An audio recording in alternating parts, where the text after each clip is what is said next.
ભરૂચના શ્રીમાળીપુર ખાતે જૈન ધર્મના 24મા તીર્થકર તરીકે ઓળખાતા ભગવાન મહાવીર સ્વામીનો જન્મ કલ્યાણ મહોત્સવ ધામધૂમથી ઉજવવામાં આવ્યો હતો। સમગ્ર વાત કરીએ તો જૈન ધર્મમાં 24મા તીર્થકર તરીકે ઓળખાતા ભગવાન મહાવીર સ્વામીનો જન્મ ચૈત્ર સુદ તેરસના પવિત્ર દિવસે થયો હતો। તેથી દર વર્ષે આ દિવસની મહાવીર જયંતિ ઉજવવામાં આવે છે। આ દિવસની મહાવીર જન્મ કલ્યાણ તરીકે ઓળખવામાં આવે છે। આ દિવસે જૈન ધર્મના 24મા અને છેલ્લા તીર્થકર તરીકે ઓળખાતા ભગવાન મહાવીર સ્વામીનો જન્મ થયો હોવાના કારણે આ દિવસે મહાવીર જયંતિ તરીકે ઉજવવામાં આવે છે। ત્યારે ભરૂચના શ્રીમાળીપુર ખાતે જૈન ધર્મના તીર્થકર તરીકે ઓળખાતા ભગવાન મહાવીર સ્વામીનો જન્મ કલ્યાણ મહોત્સવ ધામધૂમથી ઉજવવામાં આવ્યો હતો, જેમાં સવારે 8 કલાકે ભગવાન મહાવીર સ્વામીની પૂજા કરવામાં આવી હતી। ત્યારબાદ સવારના 10 કલાકે મહાવીર સ્વામીની પંચ કલ્યાણ પૂજા કરવામાં આવી હતી। આ સમગ્ર કાર્યક્રમમાં મોટી સંખ્યામાં શ્રાવક અને શ્રાવિકોએ હાજર રહી ભગવાન મહાવીર સ્વામીનું પૂજન અર્ચન અને દર્શન તેમજ આરતી તેમજ નવકાશીનો લાભ લઈ પોતાના જીવનને ધન્ય બનાવ્યું હતું।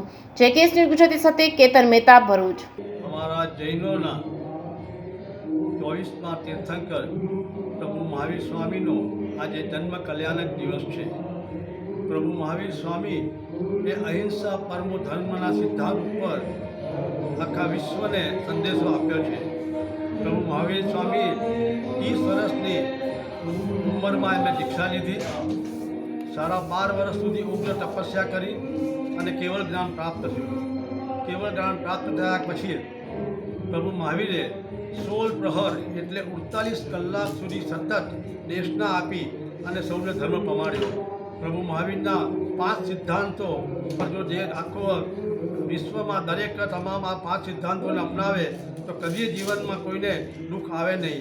એવા પ્રભુ આ 5 સિદ્ધાંતોમાં અહિંસા, સત્ય બોલવું, અપરિગ્રહ, બ્રહ્મચર્ય અને અચોરી એટલે આ 5 સિદ્ધાંતને અનુસરવાથી જૈન ધર્મના દરેક ફિરકાના 4 સંપ્રદાયના ભક્તોને આ ખાસ સંદેશો આપ્યો છે અને એ પ્રમાણે આપણા ધર્મગુરુઓ એને અનુસરીને આજે આ મહાવીર જન્મ કલ્યાણ દિવસે આખા દેશ વિદેશમાં એનો સંદેશોનો ફેલાવો કરી રહ્યા છે।